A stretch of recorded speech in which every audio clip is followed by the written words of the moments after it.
Diba? Unang kasagaran sa langan nahitabok karon.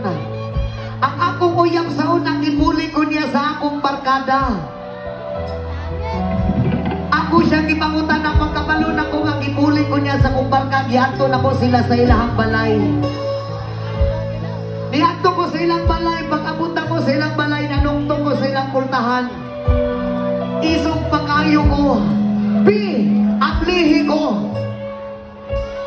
Moto yung giablihan ng pultahan ni bungad ang iyang maanyag nga dagway.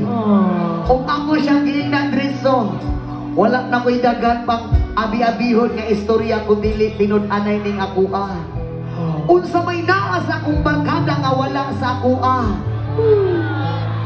Nganong gipuli man kun nimo sa akong barkada nga wala sa akua.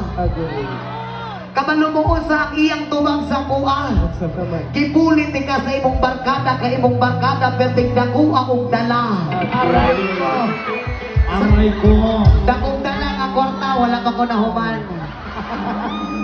Dawat na ko ang tanan nga wala ko'y kwarta. Ako siyang giignan.